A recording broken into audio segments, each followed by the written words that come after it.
Okay, this is Public Access Lost Transmissions Part 20. We are back after a significant break. So we don't have Natasha, sadly, today, but we do have Rob temporarily today. So let's talk about first what happened with the characters last, and then we'll talk about how we're going to move forward. So you were all very nearly done with the Great Degoya County Chili Cook-Off. You had gone down into the basement, you saw this horrible ritual space, you encountered and killed Hampton the pig, and then you found a big hole in the ground in the basement, and that hole is the basically the burial site of like literally thousands of skeletons beneath the hotel. You answered the question, or I should say, you attempted to answer the question. How does she that feeds commune with its followers?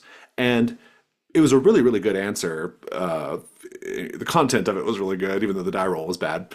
The answer was really good because what you decided was that the followers of She That Feeds has to specially prepare the meat of 653 sacrifices. The meat has to be flensed a certain way from the bone. It has to be prepared a certain way. And then that is the offering made. And whenever you get to 653, you are able to commune with She That Feeds. We decided that this has happened many times over the millennia, right? And we are currently on the threshold of another occurrence of this, right? And so you all determined that that's what you have to do. We kind of suggested that maybe the current number of kills is 652, requiring one more to get us there. And so you attempted to answer the question. You were incorrect. What I told you at the time was my hard reaction as the keeper was going to be that the corpses, the skeletons and zombies beneath the hotel were going to rise up to take revenge on the cult. And we were going to have a massive zombie apocalypse in the hotel. And because they don't know the difference between cultists and you, that you were going to be in grave danger. And that was basically going to be the end of the, of the whole thing, right? But of course, you have the option of marking the key of desolation in order to bump up that result. But the doing of that would push a lot of you to the chromatic desert because you don't have a lot of key of desolation left. So that was something that we were going to wait and decide as a group what we were going to do. We were going to wait for Rob to give Rob a chance to weigh in and indeed pay the price for whatever you all decide to do. And but let's put a pin in it for now because I want to visit Zach. Because Zach we saw 2 sessions ago. And at the end of those 2 sessions, Zach had eaten the special chili and was taken into the warm embrace of 2 cult members, the 2 old women cult members, right? And we never saw what happened to Zach after that. Now, I will tell you, Zach, that you would have heard all the commotion that ensued after that. The lights went out, it all went red, emergency lights in the hotel. Fucking Hampton the pig is running around killing people left and right. Just murder and mayhem all over the goddamn hotel. And the latchkeys, or not the latchkeys, the road trippers managed to escape all that and get down to the basement, defeat Hampton, and so forth. Now, one other thing to be aware of, and this is something that viewers of the video don't know, is that Rob got a brand new job. Hooray, Rob. But that requires Rob to drop out of the campaign, sadly. And so I want to present to you an option as a group. The option I'm going to present to you as a group is the answer can be wrong. You can turn the key of desolation, make it right, and we'll go from there. And then you have to figure out who the last sacrifice is going to be in order to achieve communion with She That Feeds. Alternatively, if Zachary is sacrificed and his meat is prepared in the way that it needs to be done, that will satisfy and you will not need to mark any further keys of desolation. The answer is correct, and Zachary is the final sacrifice. Now, that will push Zachary to be in the chromatic desert as a latchkey, but I think that's an appropriate a near appropriate end for your character. We'll have next week to see what it's like to be in the chromatic desert before we finally say goodbye to Zachary. But for now, that is how we can resolve this issue. So basically, just a show of hands, like I think this solves all of our current meta problems. But I'm open to suggestions. Yeah, I'm down to kill Zach. It works for me. We got I two votes like for to kill. drive my characters like I stole them, so let's do it. Let's do it. Yeah. Yeah, sounds good. Fantastic. Okay, then. In that case, I think what I want to do is I want to take just a quick break so that you all can think about what that scene is going to look like. What I'm going to suggest, Zach, is that you manage to um, you manage to kind of snap out of it enough to like escape those two women. And I want you to describe what that's like. You can kill them or do whatever you want. And then you also run down to the basement and you're with the group at that point. Um, so be ready to describe what that looks like, that escape. And then also, I want everybody to be ready to describe the scene of sacrificing Zachary and preparing his meat in the proper way to be the 653rd sacrifice so that you can begin the communion. So let's take five. While you think about that, we'll come back and do it. Okay, we're back. Zachary, let's start with you. How do you escape the two women, um, the two older women who did indeed convince you to eat the chili? I think as the commotion starts in throughout the building, we start to hear increasingly the sound of shouts, screams, running feet, panic. The two women look at each other and say, "Oh, it's beginning." And then they both turn to look at Zachary and say, "Are you ready to take part?" And although he does a taste for it as a condition, I think he's just aware enough to realize that playing along here might be his best bet. So he responds enthusiastically, "Yeah, yeah, come on, let's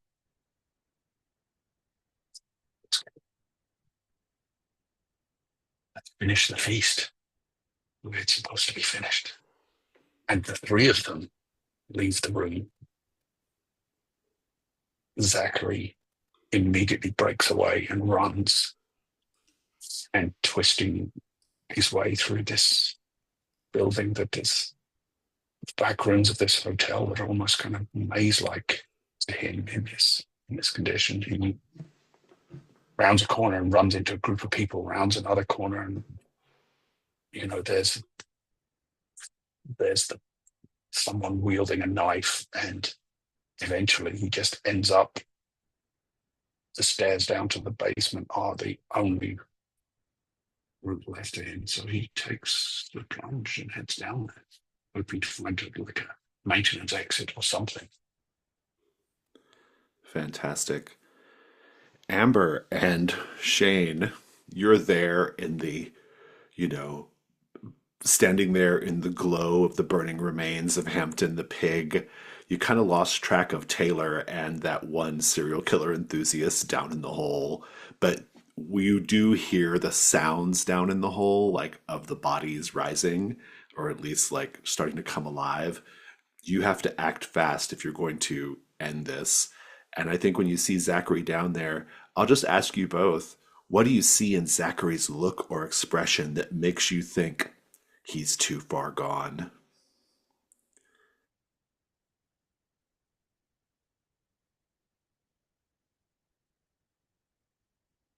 Hmm.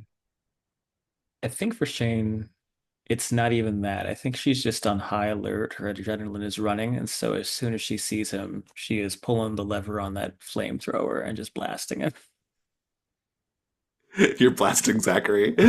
I think she's so like hyped up on adrenaline that like she doesn't realize friend from foe right now. The only reason she doesn't suspect Amber is because she's right next to her, and so as soon as Zachary just sort of rushes in, I think she just sort of lets it loose.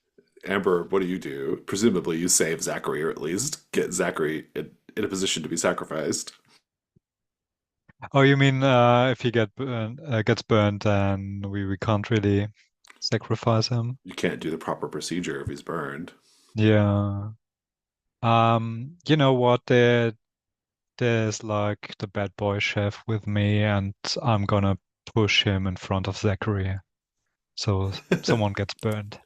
Nice, nice. I'm not interested in rolling for that. I like the picture of it. Uh, because this is a schlocky movie, somebody who's just off screen who we turn to would make some kind of flame broiled, joke, I'm sure, about the chef. And so let's just put you all together then after you calm the fuck down, Shane.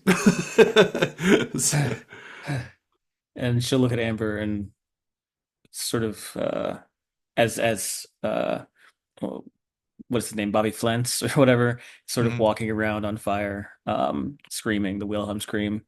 Uh, Shane will turn to Amber and say, "That's Zachary. What's wrong with him?" Got no idea, but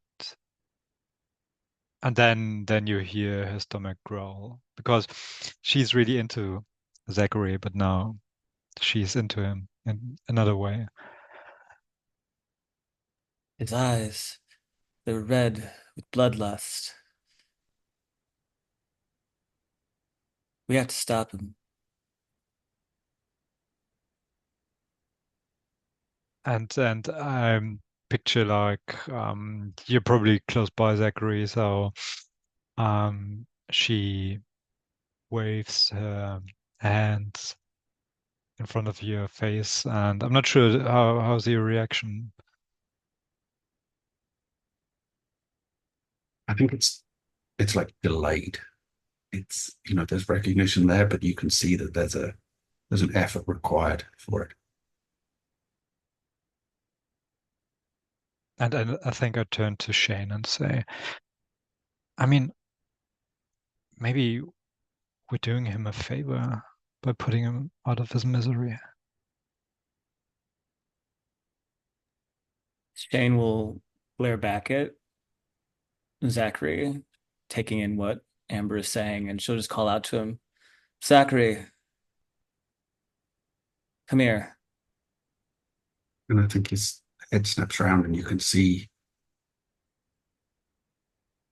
there's almost like drooling from the side of his mouth. And then he masters it and blinks and starts to walk across the woody. Zachary, you don't look so well. Feel fucking great, but I gotta get out of here. I think the exit's this way if you want to lead us, being a big strong man and all.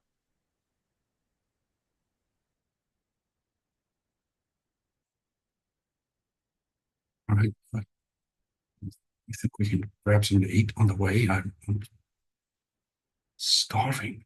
Yeah, no, I'm sure there's a burger on the other side, just that way. Okay.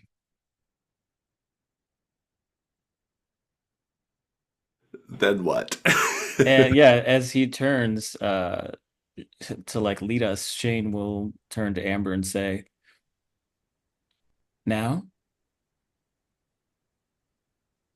Yeah, and you can tell. I mean, as far as I remember, last time we saw Amber really wanting to be the queen of the cannibals, and she was ready to sacrifice you all, but not Zachary. So this is really difficult for her. It's a big move for her, yeah. I think you have to strike the killing blow, Amber. What does it look like? I think she gives him a back hug and whispers, "I'm sorry," and then she slashes his mane. What's it called? Ittery. Jugular. artery. Yeah. Jugular vein, yeah. And it's messy, obviously. As long as you don't have any problem with that, Rob, we will go into montage of showing Zachary's body being prepared, the meat being stripped from the bone and prepared in the proper manner in order to make sacrifice to she that feeds. Whoever would like to begin, do so. Well, I think it's that sort of like the climax of like Dead Alive or something, where it's just like these frothing, maniacal cannibals who are like descending on us in the basement.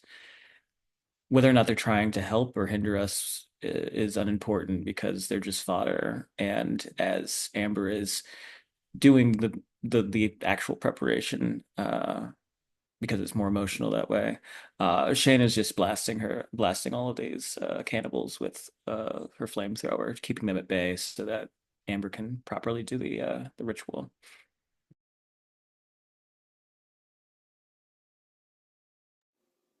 Keep it going, Amber. I mean, you probably have to strip the meat from his bones. You have to tenderize it in a way, ground it or mince it, and maybe there's like some cooking implements we can actually use because as far as I recall, there was some cannibalism going on already back in the age there. And I mean, we probably almost see because it's getting really close to us being confronted by the undead. So I think we already see them approaching, and I have to go faster and faster. And then we've got like, yeah, Zachary minced meat. Do you wish to add anything, Rob, to the macabre scene here? I think just that Amber is, piling the cuts of flesh to one side of this table and discarding all the innards of this. By the end of it, she's just standing in a lake of blood, and Zachary's she's pulling out his intestines and throwing it onto the floor, and the lungs, and probably the heart goes in with the good meat, right? But the stomach, all of the viscera is just passes through Amber's hands and onto the floor around her. Yeah, I'd like to suggest that as the skeletons and other corpses begin like pressing in on you, you're able to like throw Zachary's viscera at them to distract them long enough for you to grind the meat, right?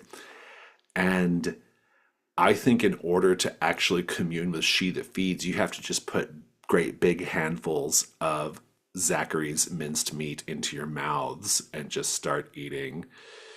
Who's going to be eating and communing with she that feeds? You don't all have to have the encounter, but at least one of you must. I feel like Amber has to. I mean, it just feels poetic. Yeah. If you want to join, I'm going to offer you some as well, though. She'll just shout back, "A little busy," and just blast another corpse with some more fire. Blasted zombies, I love it. All right. Amber, you eat the meat. We just fade to black on you with like blood and meat smeared all over your face, on your hands and knees, standing next to a meat grinder, or next to a meat grinder. Blood everywhere, jeans and tennis shoes kind of strung out, bone, bits of bone, and just behind you, the occasional glow of the flamethrower as Shane lights up more zombies.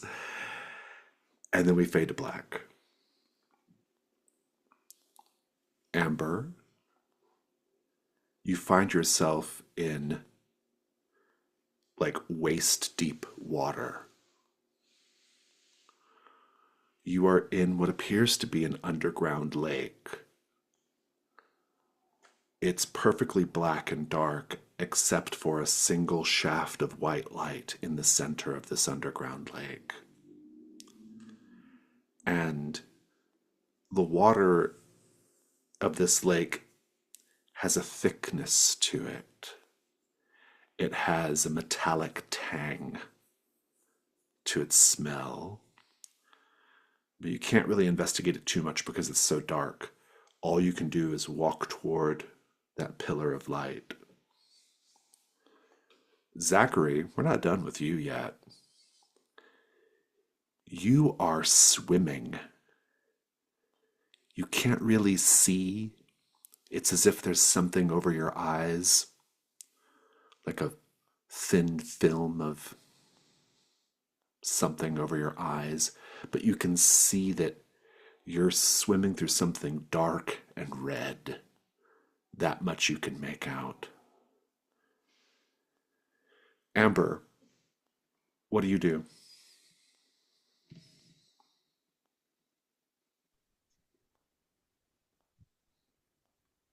I'm looking for shaded feet by walking towards the light. As you walk towards the light, you become aware of two things. First, three things. First, that sitting or floating in this shaft of light in the center of this underground lake is a woman. She's wearing a pristine white gown that billows out across the water from her. The second thing you're aware of, as you get closer to the light, is that the waist-high water is not actually water, it's blood. The third thing you're aware of, there are dozens, possibly hundreds, of little swimming things wriggling around your knees and legs and feet, swimming around you, but generally going in the direction of the woman. In order for you to continue communing, you must make the night move. The only consequence is that, well, the main consequence is that you snap out. No, start over. What are you afraid is going to happen if you fail? I mean, I won't be able to return and I'll become part of her dream. Yeah, I think it's worse than that. You will, much like Zachary, you will cease to exist. You will be lost forever in this underground lake. Go ahead and, if you wish to press forward, roll with sensitivity. No, vitality. Okay, I've got I Dream of Deep Lake and Marked by the Dream as conditions. I feel like you have to take a negative on that, right? You have to take disadvantage because, I mean, Yeah. you're in a lake, so it kind of feels appropriate. Deep Lake, yeah. And you're in a Yeah. dream. You're in She That Feeds Dream, so. Yeah.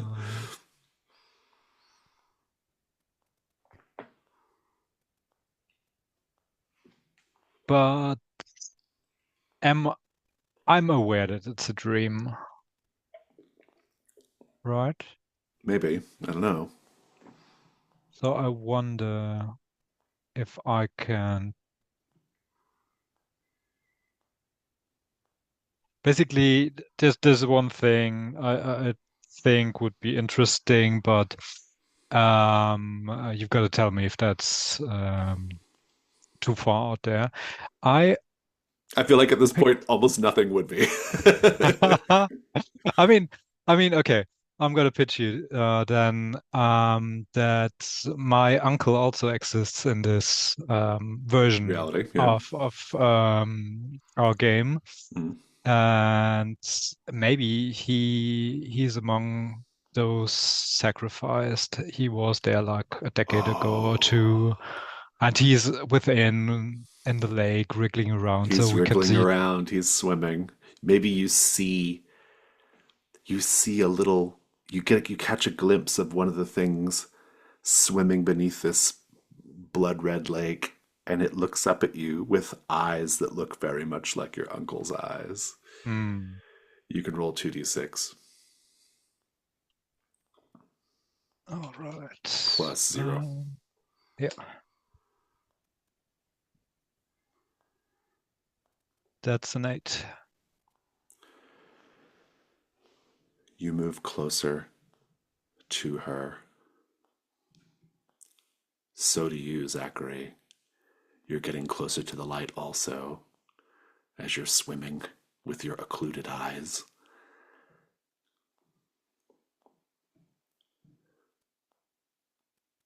Hello, welcome. Please, come closer.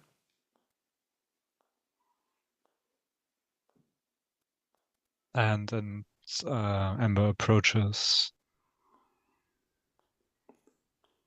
Zachary too. It is not often that people from your world communicate with me like this, but I certainly appreciate the company.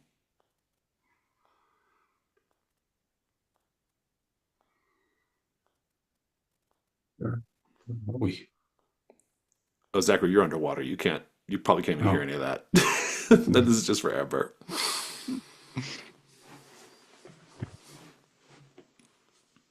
Yeah. I'm sorry to inform you, this will also be the last time.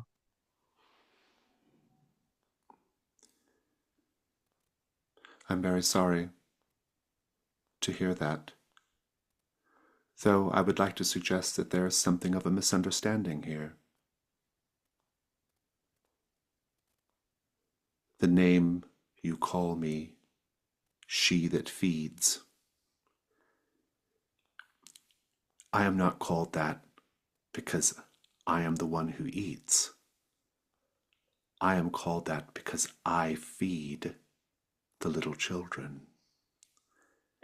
And here we start to see little bloody red tadpole fetus babies bubbling up to the surface around her, their mouths coughing up blood, trying to reach the breast of she that feeds.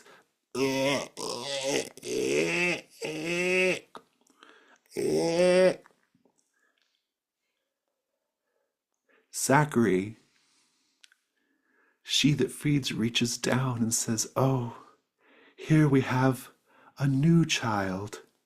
Come, little one, come." And you find yourself splashing to the surface, Zachary. You can't still really see because your eyes are covered by a thin film of newborn flesh, but you can sense her. She is here to feed you. Do you let her? I think this moment there's nothing I want more. She that feeds pulls down the gauzy white camisole, exposing her pale, luminescent breast, and she draws the little tadpole, fetal Zachary to her breast, and Zachary chews and chews and chews until blood dribbles down, and he drinks of her benighted milk. She's distracted, Amber. What do you do?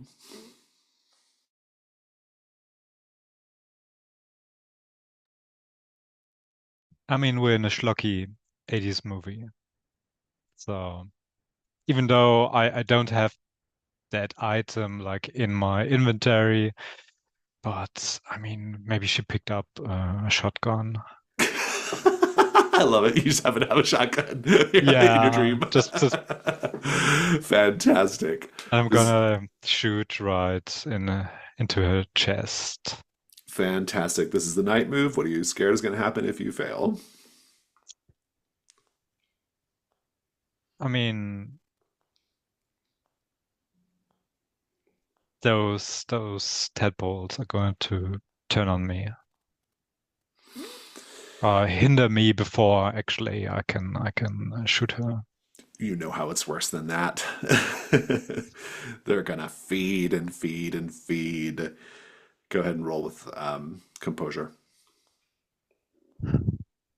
Also with disadvantage. No, regular dice.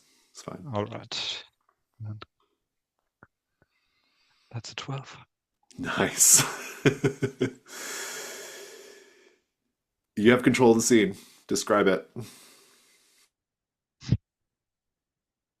I mean, at first we see her retch because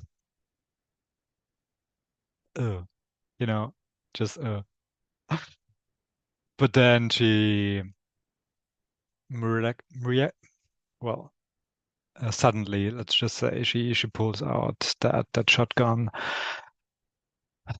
and I'm not sure if I can come up with a cool one-liner in this very moment, so feel free, guys, to pitch something. But she's taking aim, and well, there will be.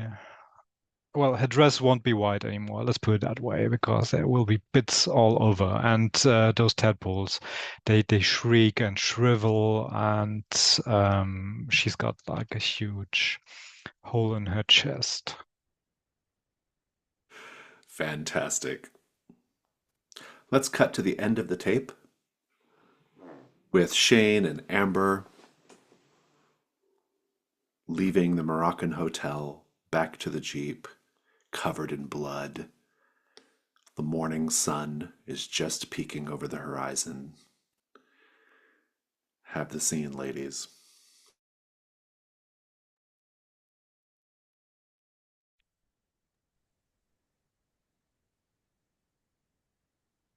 I imagine. So we're still in the hotel, right? The basement. No, you're actually in the parking lot now. Yeah. Oh, okay. Unless there's something you want to Um, narrate there, but no, I was gonna say like sort of like the climax to the or the finale, I guess, to the whole dreaming thing is, she blows the goddess up with her yeah. shotgun. Hmm. Um, but in order to get her out, maybe there's some like throbbing pustule that's sort of like a Oh, yeah. blister Yeah. slash amniotic slash sac that she sees starting to grow and form on the Yeah, wall, and realizing that she sees Amber sort of thrashing about almost as if she's in a nightmare.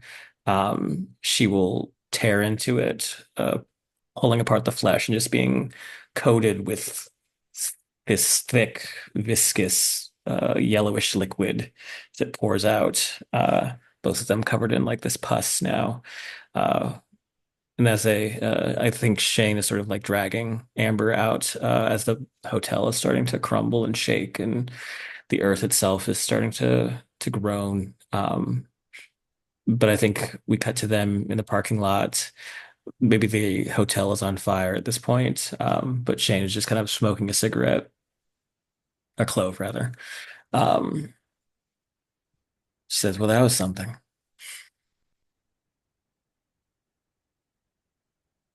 king of hell. Did he taste good?"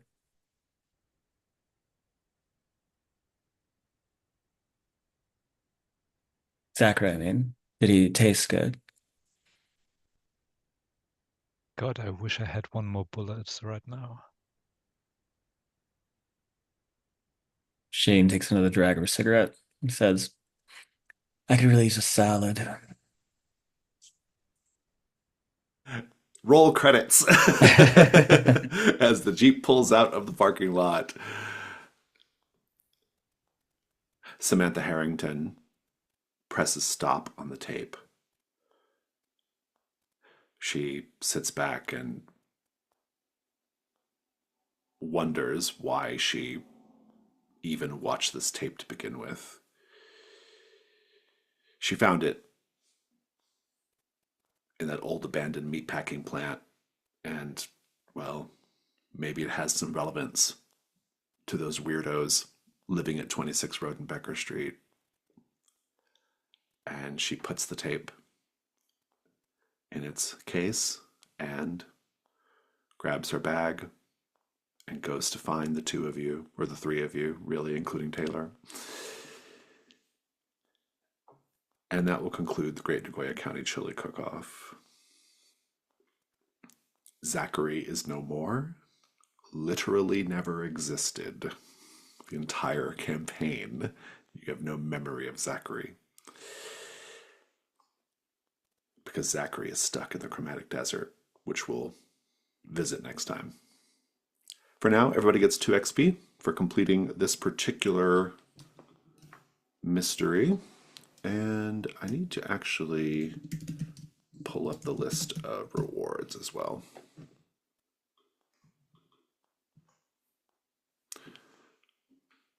All right.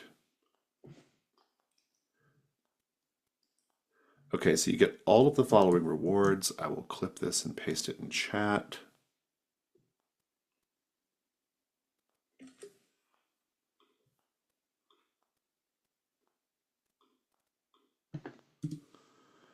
Okay. If he lives and is not part of the cult, a much older Abraham Rosenthal returns to Degoya County in 2004 to investigate one of the strange events taking place. He can help you out with things. This is the sort of noir detective guy. He is dead. He is dead, so we do not get that one. Super dead. You do get a key to Unit 87 at Me and My Self-Storage. Each latchkey has access to this key. You can each add it to your corner of the house. This key cannot be used to get advantage on a roll. Instead, you can mark the key to enter Me and My Self-Storage to claim an item from the 87 cook-off that is being stored there. And so you would then add that item to your corner of the house. And finally, you get a new move, the Feast of Corpus Inferni. This move is available to all latchkeys until one of them uses it, at which point it is only available to that latchkey.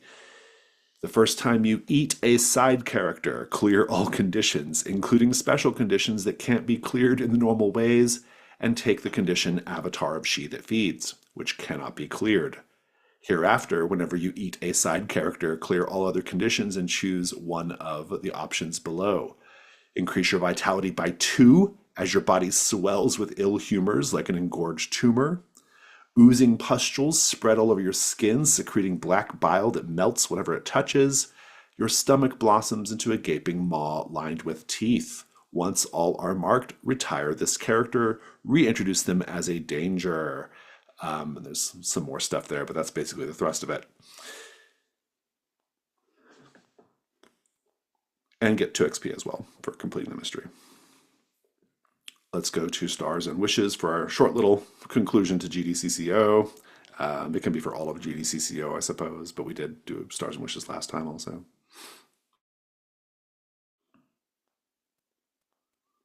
Rest in peace, Zach. Gonna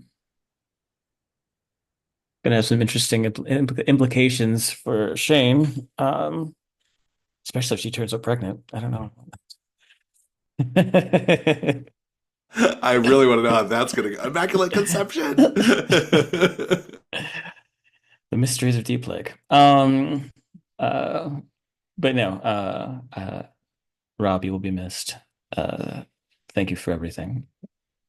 But otherwise, yeah, a solid bloody end to a really fun Lost Transmission. Yeah,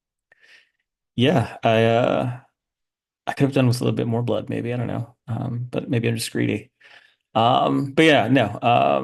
I thought it was a solid end. I thought the way that Jason, you negotiated it, or plotted out how we could get a sort of effectively do the ritual while also handling Rob's departure was really, really well done.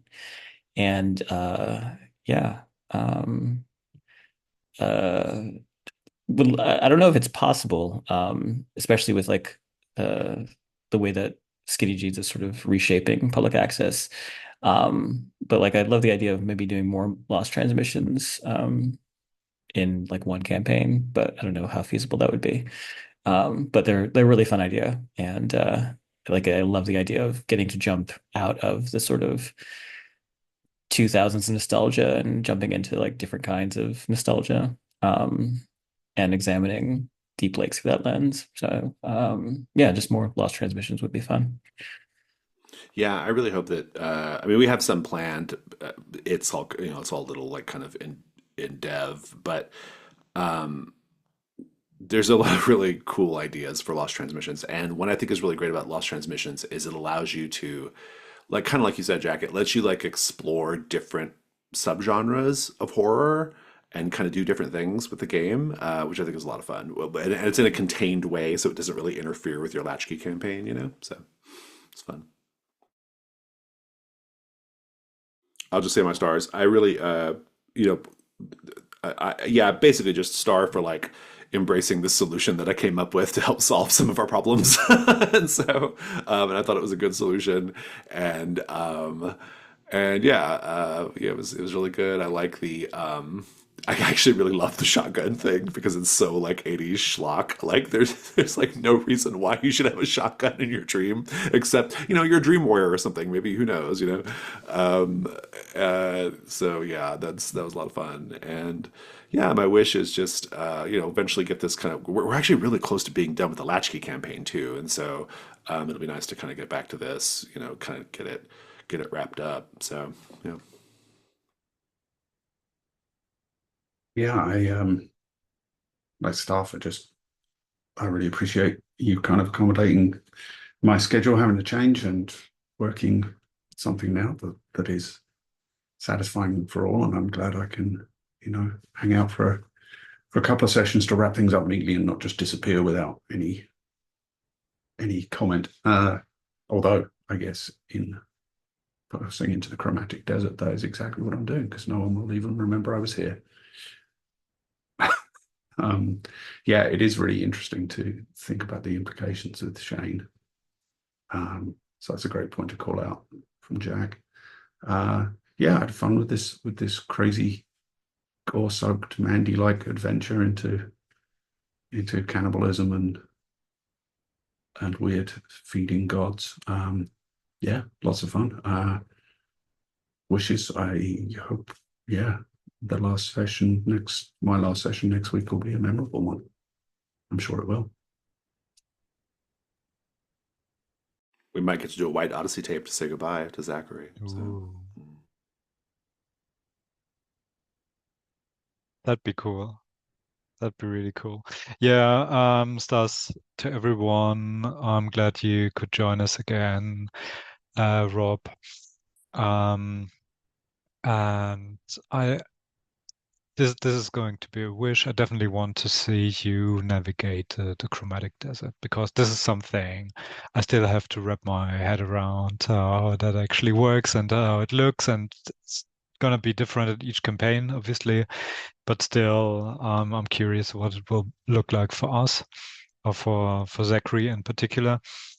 And I really liked the way um, how nonchalant actually Shane acted, blasting uh, the flamethrower, and then the very last scene when we were splattered and blood soaked. And yeah, I think if Amber had one more bullet or any weapon at this moment and some fight left in her, she would have killed you as well. So I really like that. And Jason, you made it so disgusting. It was amazing, and it got worse and worse.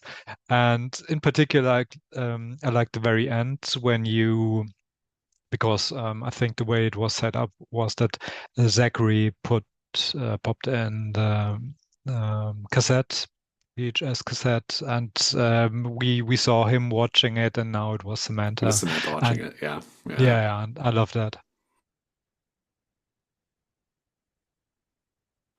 Fantastic. Anything else before we go?